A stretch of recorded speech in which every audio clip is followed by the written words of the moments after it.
Belum rampung itu. Musik.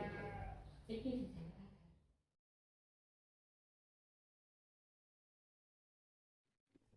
Dulu saya di Sarang itu pernah rois takrib, rois Fathul Muin.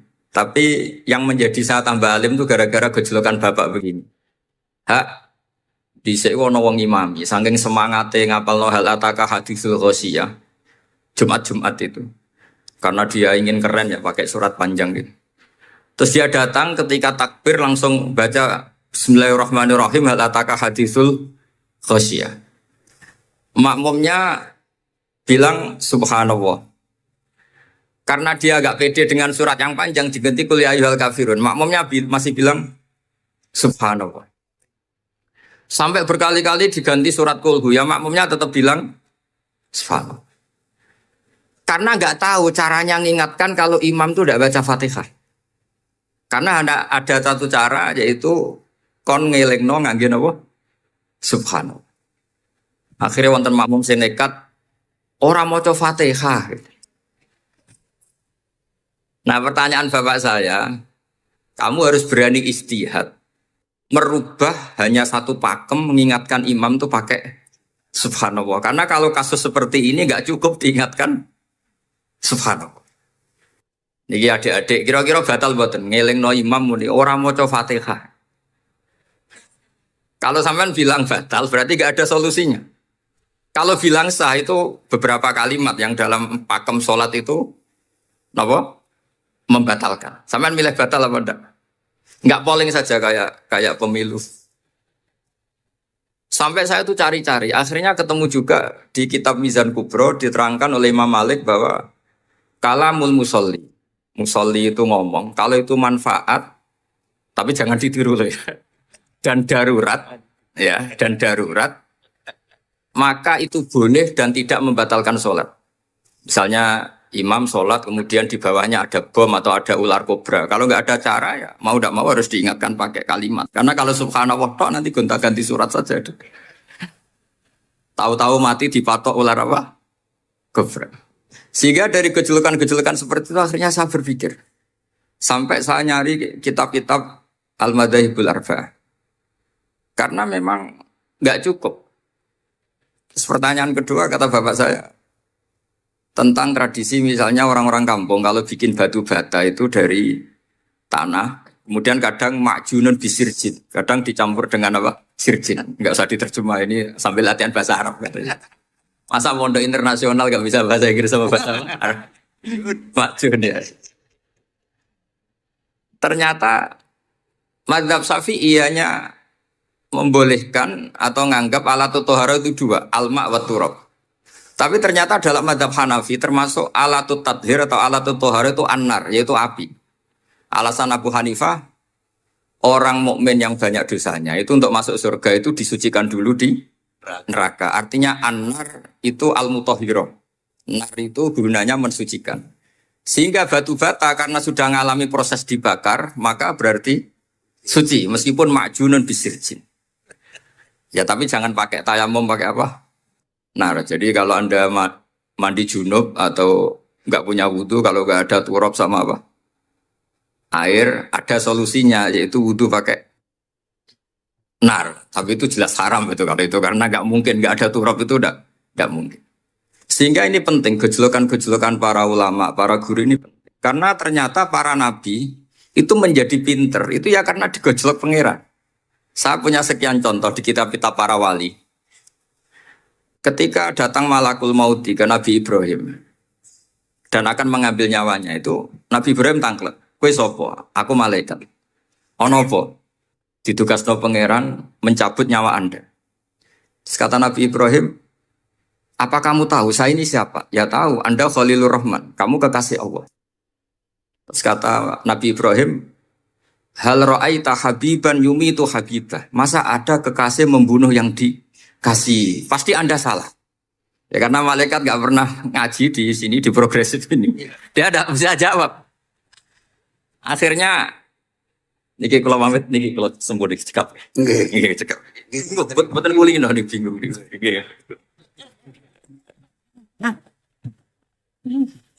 Akhirnya malaikatnya matur malih teng pangeran. Ya Allah, kata Nabi Ibrahim logikanya begini. Wahal ra'aita habiban yumitu habiban. Mosok kekasih kok dipateni kekasih. Terus kata Allah gini, ya sudah bilang gini sama Nabi Ibrahim sama Ibrahim. Wahal ra'aita habiban yakrahu ayyalqa habibah. Mosok kekasih kok ora siap ketemu sing dikasih. Akhirnya Israel datang lagi. Balik mana? Balik mana? Gini logikanya dibalik sekarang begini gitu. Wahal ra'aita habiban yakrahu ayyalqa habibah. Terus Ibrahim bilang oke ya enggak masalah sudah. Artinya apa? Kita ini diajari satu logika. Logika apa saja? Ini Allah. Sehingga ya memang normalnya hidup tuh cerdas. Kata Ghazali cerdas nyikapi apa? Realitas. Ini penting saya utarakan. Saya punya sekian contoh kecerdasan para nabi. Saya berkali-kali cerita, nabi yang sezaman itu sebetulnya 3. Tapi yang ilmunya level itu hanya 2. Karena ada yang sezaman yaitu Ibrahim dan Lut. Tentu tidak level karena Nabi Lut itu pernah keponakan Nabi siapa? Ibrahim. Kedua, Nabi Musa dan Nabi Harun. Tapi ini juga agak level karena Nabi Harun jadinya Nabi itu karena proposal Nabi Musa. Jadi proposal mulai dulu ya ada. Nah, Nabi Musa kita tahu adalah al-sak. Al-sak itu kalau ngendikan itu lesannya agak Cedul. cedul ya. Cedul.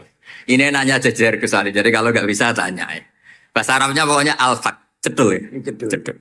Karena masyhur ya kita tahu cerita itu Musa yang kecil itu sebeling. Jadi nak digendong Fir'aun itu dicabuti jenggote. Padahal masih kecil. Sesuai Fir'aun curiga dasar Bani Israel. Lama-lama dia memutuskan sepatah ini aja ini jelas darah-darah Israel. Kita tahu Fir'aun adalah orang Kipti, orang Mesir. Setelah berkali-kali gitu terus tanya gini sama Asia, ini anak ini sudah bisa mikir, memang dasar Bani Israel jadi gak suka orang Kipti. Orang cah cilik biasa gak masalah. Sehingga dia terus dites ada jamroh, ada bara api sama apel. Sebetulnya Musa ini sudah tahu mau ngambil apel, tapi kalau dia ngambil apel dibunuh sama Fir'aun berarti bisa membedakan. Akhirnya sama Jibril diarahkan ngambil apa? Api, jamroh tadi. Akhirnya agak ditelan terus menjadi lesannya apa? Cedul. Sampai sepuh jadi nabi tetap begitu. Makanya beliau ngendikan Rabbi shrah li sadri wa yassir li amri wahlul 'uqdatam min lisani yafqahu qawli. Terus proposalnya itu tadi waj'al li waziram min ahli Haruna akhi. Sebagian ayat lebih jelas lagi yaitu wa akhi Harun huwa afsahu minni lisanan fa arsilhu ma'iya rid ayyusaddiqun. Jadi dan saudara saya Harun lebih fasih berbicara daripada saya. Jadi kualitas ilmiahnya bagus Musa tapi jubirnya itu ya kira-kira kayak Mbah Lim dulu. Iya Mbah Lim. Ya, gitu. Jadi ini saya jubirnya Gus Ali, saya Harun, ini Musa. Maksudnya kaya karena sudah ada nabi. Singkat cerita karena Musa itu ada agak alsak sehingga Harun ini ya nggak levelnya. Padahal sezaman sehingga ya nggak pernah bantah-bantahan, nggak pernah adu argumen. Yang benar-benar nabi sezaman dan kemudian sering adu argumen adalah Isa dan Yahya. Kita tahu umurnya ya imbang, kualitas al-mazaya wal ma'il juga imbang. Nabi Isa kita tahu wa yukallimun nasa fil mahdi wa kahla. Mulai kecil bisa ngendikan ya sudah pinter. Nabi Yahya kita tahu ya Yahya khudil kitaba biquwah wa atainaul hukma sabiyya. Jadi sama-sama pinter. Ana min ladunna wa zakah wa kana taqiyya. Itu dua beliau ini menjadi satu manhaj besar dalam Islam. Itu kalau main ke salah satu kampung, itu Nabi Isa tanyanya aneh. Aina syirarun nas? Orang-orang yang jelek-jelek itu di mana? Orang-orang fasik itu rumahnya mana? Kalau Nabi Yahya tanya, aina khiyarun nas? Orang-orang baik itu di mana? Akhirnya dua beliau ini saling berargumentasi. Kenapa kamu tanya aina syirarun nas? Terus Nabi Isa katanya, lah kenapa kamu tanya aina khiyarun nas? Terus kata Nabi Yahya, enak kancanan wong soleh, gak ruwet kan. Kancanan wong soleh itu kan enak, gak dibodoni, gak ruwet. Pemenang kancanan wong mati, sering bodoni. Masyhur itu cerita Gus Dur. Gus kenapa sering ziarah? Kancanan wong urip sumpah. Wong mati gak tau bejo. Wong mati gak tau bejo. Ini teman diarahnya bapak. Oh, mati rada bejo. Ya, ya. Itu ya ini santai-santai saja, relax saja. Karena saya sudah tahu mau ngomong apa. Nanti kalau ingin serius ya ngaji sama saya harus khatam biar enggak jadi korban kama sayati sama kama takodam. Akhirnya Nabi Yahya gantian tanya, kenapa kamu tanya aina syirorun nas? Itu masyhur beliau. Ini dalam kitab Tabaqatul Asfiya. Karangan Abu Nu'aim Al-Asfihani. Riwayat Sufyan bin Uyainah, gurunya Imam Syafi'i. Jawabnya Nabi Isa unik. Ana an-nabiyyu, saya ini nabi. Biman zilatit topik. Nabi itu ibarat dokter. Udawil mardo. Di mana-mana dokter itu cari orang sakit. Makanya di NU itu banyak kiai-kiai yang nangani orang-orang fasik. Dakwah nih gue wong nakal-nakal itu ya ada khazanahnya. Asal gak keterusan katut gitu saja. Jadi kalau kamu niru Gusme itu sebenarnya konsepnya satu. Asal ada bukti jadi wali dan tidak katut. Kalau ndak ya sudah usah. Gak usah wae kata Gus Ali sudah. Kalau gak kelasnya jangan. Sehingga dua beliau itu jadi khazanah besar. Misalnya Anda jadi kiai di daerah-daerah yang Islamnya sudah maju. Mungkin Anda ini hanya mendapat fasilitas dari Islam. Makanya saya sendiri secara pribadi, misalnya kecelok pinter, tah ranking, tah juara musabaqah tilawatil Quran, kadang dari sekian prestasiku untuk umroh mendapat. Karena kita punya prestasi di daerah yang prestis. Sementara teman-teman kita, makanya ini kalau ada santri progresif yang nggak pinter, tak kasih ijazah, tak kasih support. Barokahnya tidak pinter, akhirnya hidup di daerah tertinggal. Barokahnya hidup di daerah tertinggal, Anda muassisul ma'had, Anda muassisul masjid. Sing prestasi hanya mendapat dari negara, yang tertinggal malah memberi kontribusi. Akhirnya apa? Lama-lama ini yang prestasi coro Jawa ngatok tomak. Saya dapat apa? Sementara yang di desa tertinggal, saya bisa memberi apa? Sehingga Allah bikin wong bodoh itu ada rencana besar itu kira. Jadi mau orang bodoh itu gak ada orang-orang santri yang hidup di daerah-daerah apa? Tertinggal. Men golek prestasi, golek umroh. Sambil sing imami Masjid Haram bareng. Terus kapan dakwahnya? Karena yang diburu itu mendapat, bukan memberi. Ini bahaya sekali bagi Islam. Sehingga tradisi guru-guru kita, nah santri pinter yo dilem, santri bodoh yo dilem, santri bulet yo dilem, santri setengah bulet ya dilem kabeh kawulane pangeran. Kok ana hikmahe dhewe-dhewe kata cerita. Tapi ini bukan justifikasi atau melegitimasi kenakalan anak-anak Anda. Ini semua cerita ilmiah. Kemudian ada perdebatan lagi. Dan ini nanti terusannya adalah al-ulama warasatul anbiya. Sayyid Abdul Al-Haddad itu masyhur. Kalau ada orang sowan ditanya, kiaimu nak mulang tau nangis? Mboten nate. Lereni ngaji wek wong ngono iku. Atine atos gitu. Tapi Abdul Hasan Asyadzili kalau ada orang tamu tanya, kiaimu nak mulang tau guyu? Mboten nate. Lereni wong ra iso syukur. Jadi ini dua kutub besar. Siapa yang nggak tahu kewalian Abdul Hasan Asyadzili? Siapa yang nggak tahu kewalian Sayyid Abdul Al-Haddad? Nah ini kalau Gus Ali sudah dua-duanya guyu ya sering, nangis ya sering sudah. Ini sudah makomen, ini sudah. Majma'ul Bahrain kalau dalam ilmu tasawuf. Dan itu mirip perdebatan Nabi Yahya dan Nabi Isa. Nabi Yahya itu happy, hidupnya happy. Kayak bapak saya itu hidupnya zaman miskin saja nggak pernah susah. Bapak saya itu khasnya nggak pernah susah. Mau meninggal saja masih guyon sama saya. Mau kapundhut tuh sih guyon kan. Ya seneng, ya happy saja. Jadi mirip cerita Jalaluddin Ar-Rumi. Beliau mau kapundhut, muridnya nangis semua marah-marah dia. Kamu murid-murid yang bodoh. Saya ini mau ketemu kasih kamu tangisi. Ayo joget semua. Makanya kalau ada orang mati kok ceria itu karena madzhab Jalaluddin apa? Ar-Rumi. Masyhur itu. Ini malam pengantin saya, kenapa kamu nangis? Makanya jadi mitos kalau mimpi jadi manten tuh mau mati. Karena kalau Jalaluddin Rumi istilahkan kematian itu adalah pengantin. Umar bin Abdul Aziz, salah satu khamisul khulafa masyhur itu. Ketika mau kapundhut, orang nangis semua juga dia marah. Memangnya saya mau kemana kok kamu tangisi? Ila khairi madhubin ila khairi rahimin, ila arhamir rahimin. Timbang kumpul konsum. Aduh mati katanya. Memangnya saya mau kemana? Ila khairi madhubin ila, kedat yang terbaik yang kita tuju. Ini mirip Nabi Yahya. Sehingga Nabi Isa ngeclok, mali aroka Mali aro kadohikan ka'anna kata manumi makrillah. Kamu kok sering senyum, sering guyu ngakak-ngakak. Seakan kan kamu tuh tidak pernah akan kena siksa. Nabi Yahya gantian bales. Mali aro ka'abisan ka'anna kata kenatu min rahmatillah. Lah kamu merengut terus kaya orang rahmati pengiran saja. Ini terus jadi madhab antara Abdul Hasan Asyadili dan Sayyid Abdullah Al-Haddad. Sayyid Abdullah Al-Haddad juga diikuti banyak kiai. Itu kalau habis sholat tuh masih susah. Diterima enggak, sholat kita makbulah apa enggak, puasa kita makbul apa enggak, sujud kita makbul apa enggak.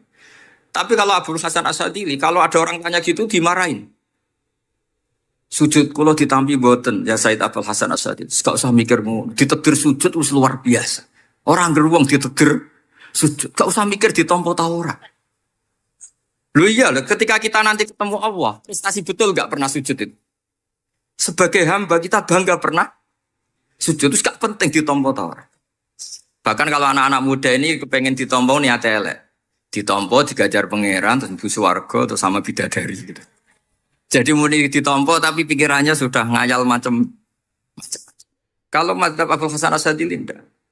Sehingga kitab hikam, kita tahu kitab hikam itu adalah dikarang Ibnu Athaillah As-Sakandari, dia muridnya Abdul Abbas Al-Mursi, dan ini terus muridnya Abdul Hasan apa? Asyadili. Itu cerminan Syadiliyah murni. Ya saya ulang lagi, itu cerminan Syadiliyah apa? Murni. Sehingga beliau ngendikan masyhur itu, qalilul amali ma'a syuhudil minnah minallah khairun min kasiril amali ma'a ru'yatit taqsir. Jadi amal sedikit tapi yakin itu anugerah Allah, lebih baik beramal banyak tapi masih merasa salah. Karena ra ono syukure. Makanya bapak saya Gus Ali ana wong abangan gelem salat, gak tahu gak disakno sah terus. Ketika ada orang fikih marah-marah tapi rubah gedang lah, wes sah terus. Pokoknya sah terus. Ini sangat-sangat sadidi. Ini penting saya utarakan supaya khazanah kita itu tidak pernah habis.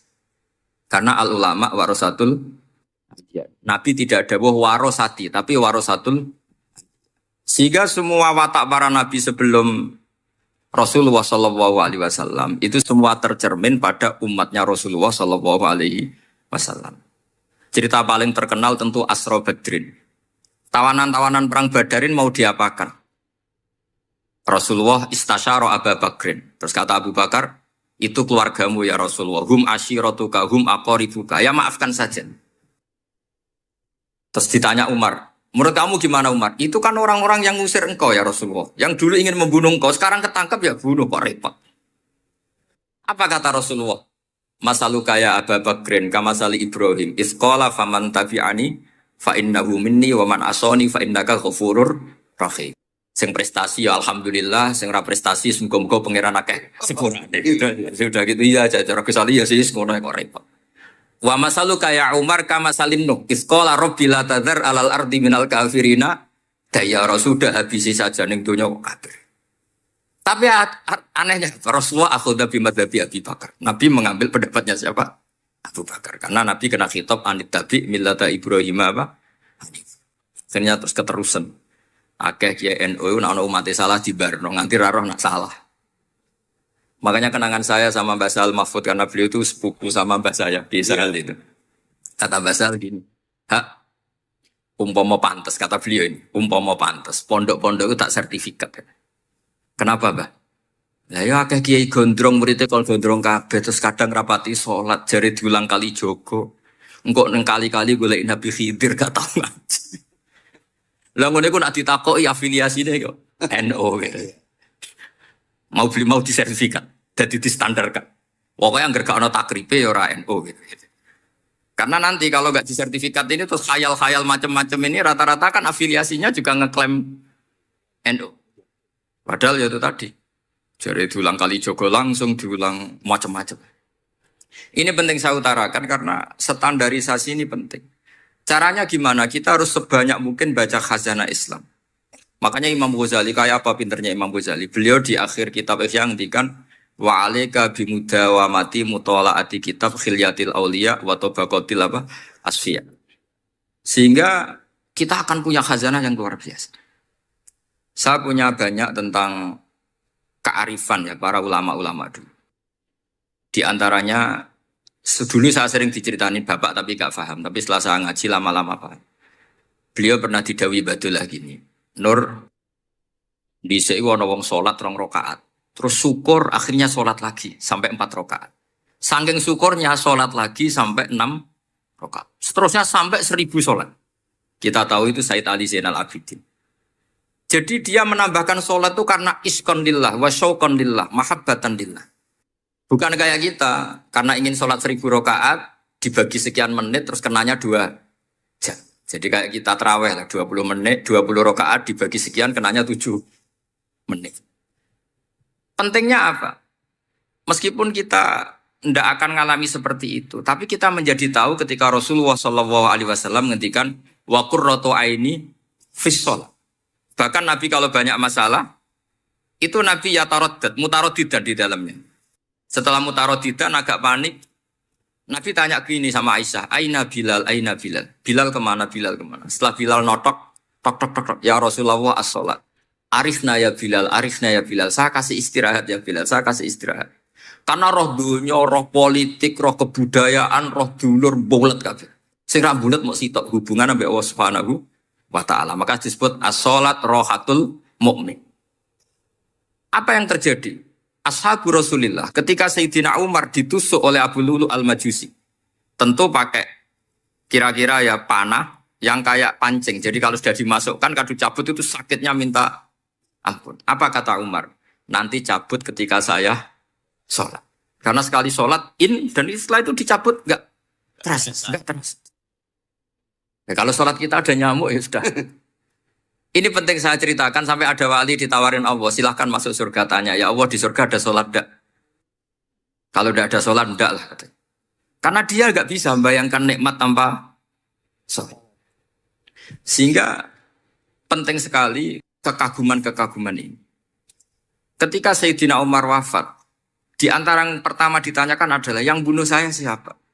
Itu Hulamul Mughirah, Abu Lulu al-Majusi. Beliau spontan langsung ngendikan gini, Alhamdulillah alladzi ja'ala maniyati biyadi rajulin lam yasjud laka sajdatan tuhajuni biha yaumal qiyamah.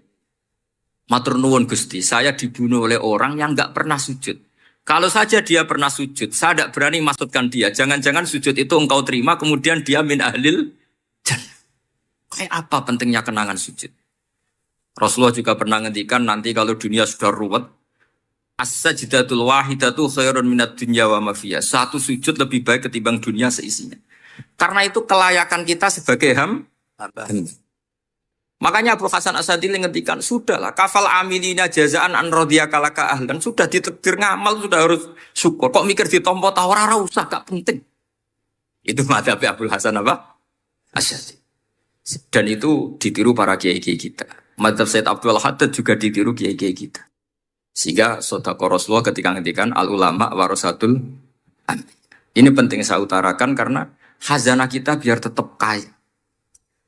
Makanya masyhur dalam Manaqibul Ghazali kita tahu Imam Ghazali itu orang yang luar biasa, pengarang Ihya. Saya punya banyak karangan beliau, Al-Arba'in Al-Usul.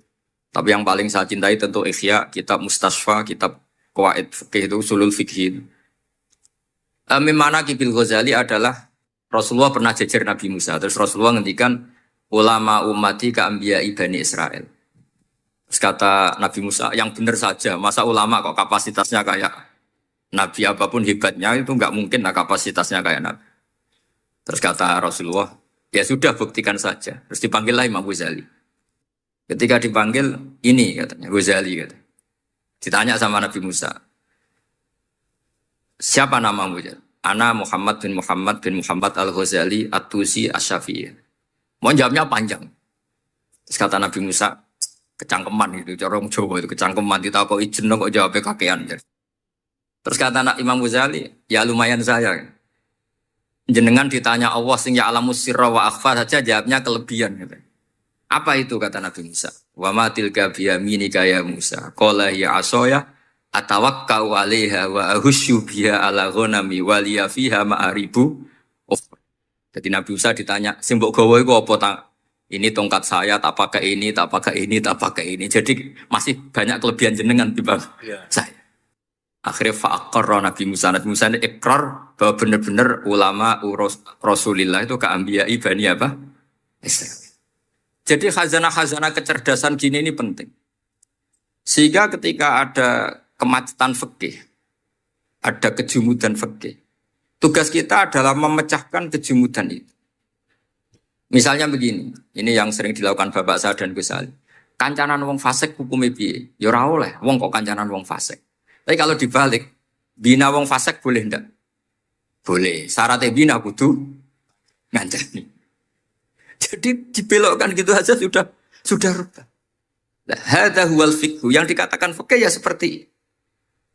Tapi orang-orang yang nggak ngerti detailnya fikih, apalagi usul fikih, fikih itu menjadi rumit.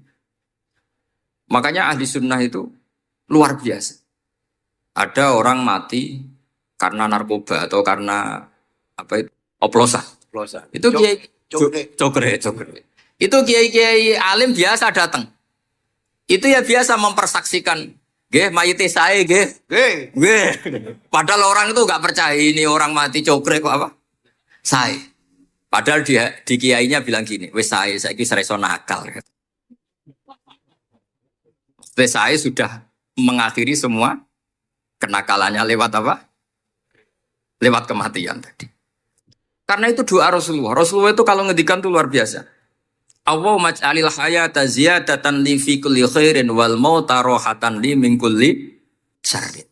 Ya Allah, jadikan hidup ini ziyadatan li fi kulli khairin. Jadi anggap saja kalau hidup itu berarti potensi tambah baik. Anggap saja kalau mati itu akhir dari segala keburukan. Berarti orang cukri ini mati itu baik apa buruk? Baik, karena dia sudah tidak bisa buruk lagi. Makanya saya nah ini khazanah yang luar biasa. Karena tadi kematian adalah ar-roh min kulli apa? Syarrin. Nah ini sesi kedua, mungkin ini tinggal seperempat jam atau setengah jam. Saya ini karena biasa ngomong lama. Saya mau menerangkan kalimat tauhid. Ini penting sekali. Kalimat tauhid itu kata Ibnul Qayyim Al-Jauziyah dalam kitab Zadul Ma'ad. Ini kitab kesayangan Sayyid Abdul Al-Haddad. Sampai beliau ngendikan, ya letani minha iddata nusakhin li uhdiyaha ilatullah. Semoga saya punya naskah banyak yang mau saya hadiahkan ke santri-santri. Saking pentingnya kitab apa Zadul Qayyim. Itu beliau mengartikan la ilaha illallah itu luar biasa. Kalimat ini adalah kalimat super. Allah bikin surga juga demi kalimat ini. Siapa yang menerima kalimat ini maka masuk surga. Yang menolak kalimat ini maka dimasukkan neraka. Kita tahu neraka itu kalau ada batu dicemplung, itu sampai ke bawah itu nunggu 70. Kayak apa kedalamannya? Bego siapa saja tidak akan bisa itu bikin apa? Karena kalau batu dijatuhkan nunggu 70 tahun itu sampai kok riha. Itu dibikin juga untuk orang yang menolak la ilaha illallah. Kemudian karena manusia butuh latihan, dibikinlah langit dan bumi supaya didiami manusia untuk menerima konsep la ilaha illallah. Karena manusia butuh pelatih, diutuslah para rasul untuk melatih la ilaha. Dan kalimat ini andaikan ada orang kafir 70 tahun, kemudian dia melafadzkan la ilaha illallah Muhammadur Rasulullah, maka semua kekafirannya dihilang. Maka santri-santri yang aswaja ini harus yakin, ia adalah kalimatun dakhala bihal kafiru al-islam. Ini kalimat yang orang kafir 70 tahun saja menjadi muslim. Tapi sekarang banyak gerakan dengan kalimat yang sama, malah orang Islam menjadi kafir. Itu kira-kira kelompok aneh nomor boten. Hanya karena la ilaha illallah banyak kelipatok dihukumi kafir. Gara-gara la ilaha illallah bibitung dino diharani kafir. Wong kalimat ini sing kafir wae dadi mukmin. Sekarang dengan kalimat yang sama yang mukmin jadi kafir. Ini apa-apaan? Kira-kira gitu. Cara madzhab ini apa-apa. Ini penting saya utarakan. Jadi kepastian tauhid. Ngendikane pangeran kul lil ladzina kafaru iyantahu yufar lahum ma qad salaf. Makanya Abul Hasan Asyadili ketika nafsirkan fa'lam annahu la ilaha illallah wastaghfir li dzambika walil mu'minina wal itu ai bihadhil kalimah kata beliau. Kamu harus camkan bahwa la ilaha illallah. Dan setelah itu kamu baru sah istighfar untuk kamu sendiri maupun untuk orang mukmin siapapun, mukmin. Kita tahu andaikan kita punya keluarga kafirah atau murtadah sah enggak diistighfari? Enggak sah. Tapi sefasik apapun asal dia min ahli tauhid maka sah diistighfari karena fa'lam annahu la ilaha illallah wastaghfir lidzambika walil mu'minin. Jadi sahnya mengistighfarkan orang lain hanya dengan satu syarat yaitu dia min ahli la ilaha illallah Muhammadur Rasul. Sehingga dalam cerita-cerita kewalian, dan ini saya percaya cerita ini karena saya pernah menemukan di Musnad Ahmad, saya menemukan di Ithaf Syaratnya Ihya, juga di kitabnya Said Muhammad Abu Abdul Farad itu. Dulu itu ada wali yang tukang bikin Istanbul itu. Pernah dengar tuh Istanbul itu yang Quran kecil itu. Kalau sekarang kan dibikin masif 5.000-an. Yeah.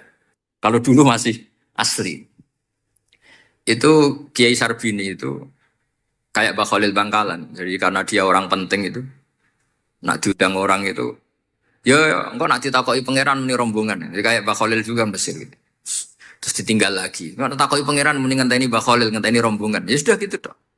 Tapi karena beliau terkenal wali ya. Singkat cerita kalau Sohibul Bait ini enggak terima karena pas 7 hari sampai di sebelah sapi apa-apa ternyata dia tahlilnya sebentar. Terus kata beliau, ya sudah semua makanan itu ditimbang pakai pohon kelapa. Yang satu kosongin katanya. Kifatul mizan yang satu atau kafatayin mizan yang satu dikosongin. Beliau datang yang bikin Istanbul tadi. Bilang bis itu sudah jompat kan. Sudah tinggi bismillahnya. Kata beliau, bismillahku ra genep ae wis ngalahno pakananmu, apalagi genep kata. Ini penting saya utarakan nanti di cerita yang di kitab Musnad Ahmad. Ini perlu dicamkan. Saya hafalkan hadis itu. Inna wa ta'ala istakhlasa rajulan min ummati ala ru'usil khalaik. Setelah dipertontonkan, fayan suruh alaihi tis'an wa tis'ina sijillan. Kullu sijilin minha maddul basar. Jadi ketika dipertontonkan itu ada satu box. Yang satu boxnya itu sudah sepanjang mata melihat. Sudah satu boxnya saja itu mislu maddul basar, sepanjang mata melihat. Apalagi di 99. Terus Allah itu fair. Allah tanya, afalaka uzrun, apa kamu melakukan kesalahan banyak ini punya alasan? Tidak katanya. Adzolamat kata badi al-hafidun. Apa memang malaikat itu sentimen sehingga salah kamu tok yang ditulis, kalau kamu nggak salah nggak ditulis? Ndak ya Allah. Terus kata Allah, bala innalaka inti hasanah, kamu masih punya satu kebaikan. Ketika Allah bilang kamu punya satu kebaikan, apa kata lelaki tadi? Nah, gunanya apa ya Allah satu kebaikan dibanding kesalahan yang sebanyak itu? Akhirnya kesalahan yang sebanyak itu ditimbang. Si timbang satunya itu hanya la ilaha illallah Muhammadur Rasulullah. Fato syat as-sijilat. Semua catatan salah tadi kalah. Kenapa? Fala yaskulu ma'asmillahi ta'ala se'un. Karena di dunia maupun akhirat tidak ada yang bisa mengalahkan kalimah thayyib. Tapi sekarang kalimah thayyibah itu jadi tersangka. Nah ini makanya saya mohon santri-santri hujjiyatu ahli sunnah wal jamaah ini harus mustaqirrah, harus sabitah. Harus benar-benar berargumentatif. Sehingga kita tahu setahu-tahunya bahwa kalimat ini adalah kalimat yang orang kafir saja menjadi muslim. Masa dengan kalimat yang sama orang mukmin menjadi kafir. Ini penting saya utarakan karena kita harus terus belajar. Caranya gimana? Ya diantaranya tadi belajar kitab Ihya, beberapa kitab. Sehingga khilaf-khilaf fikhiyah, meskipun kita tidak bidangnya misalnya, itu tetap punya kualitas yang luar biasa. Saya sampai sekarang menerima sorogan kitab Mahalli. Itu di situ ada perdebatan unik. Boleh enggak misalnya jenazah itu diletakkan di belakangnya yang sholat? Kata kaul awal enggak boleh. Di mana-mana jenazah itu ya di depannya orang apa? Sholat. Tapi kata kaul sani, ya boleh saja jenazah itu enggak imam katanya. Iya. Sehingga pentingnya kaul sani adalah kalau Anda di Arab Saudi, itu jenazah-jenazah tetap di kamar mayat. Kemudian yang sholat ya di depan jenazah. Karena kalau dipaksakan di depan berarti jenazahnya di dekat apa? Ka'bah. Kayak apa kreditnya Mekah. Nah meskipun kita tidak melakukan itu karena nanti dianggap aliran apa? Sesat. Ada jenazah kok di belakang kita sholat apa? Di depan. Tapi ini ilmu harus kita dengar. Begitu juga khilafnya kaul qadim dan kaul jadid. Menurut kaul jadid, yang namanya sujud itu harus 7 anggota. Karena kata Rasulullah SAW, umirtu an asjuda ala sab'ati azumin al-jabhah wal yaden wal rubaten wal kodamen. Berarti al-jabhah 1, yaden 2, kodamen rubaten 2, kodamen 2. Sehingga kalau kiai-kiai fanatik fikih, anak-anak sujud ngongkrong dipetel-petel. Mergo supaya 7 apa? Anggota. Tapi kata Imam Syafi'i dalam kaul qadim, kata beliau, wayah tahmilu, mungkin saja sujud itu cukup pakai jabhah. Karena dalam doa Nabi itu hanya sajadalaka wajhi wa sam'i wa basori. Tidak ada Nabi dongo sajadalaka wajhi wa yadi wa rukbati wa qadami. Jadi kecerdasan ulama-ulama dulu itu luar biasa. Sehingga kalau kita baca pembanding-pembanding itu, lama-lama kita menjadi cerdas. Ini yang terakhir saya cerita tentang Imam Ghazali. Dulu banyak orang yang bermadzhab pentingnya uzlah. Sehingga banyak ulama yang uzlah. Alasannya kumpul wong serepot tok. Paling gak ngerasani wong lah. Minimal dosanya ngerasani wong. Singkat cerita banyak ulama yang uzlah. Kemudian umat ini dipimpin aliran-aliran sesat. Terus ulama yang uzlah-uzlah itu diparani sama ulama yang sudah jadi wali. Ya akalatal hasis karena dia di hutan sehingga makannya hanya rumputan. Tarattum ummata Muhammadin sallallahu alaihi wasallam fi aidil mubtadi'ah. Betul uzlah itu baik, tapi membiarkan umatnya Nabi dipimpin orang-orang yang sesat. Makanya kita terima kasih sekali Gus Ali ada di antara kita, membimbing kita, membina kita. Jangan terus dunia wis rusak tinggal nawa tidak bisa. Ini ummatur Rasulillah. Ummatun marfumah, ummatun mahfudhah, ummatun mar'iyah. Insyaallah apapun kondisinya kita tunggu nih, baik dalam skala negara, masyarakat maupun kultural. Saya kira demikian. Wassalamualaikum warahmatullahi wabarakatuh.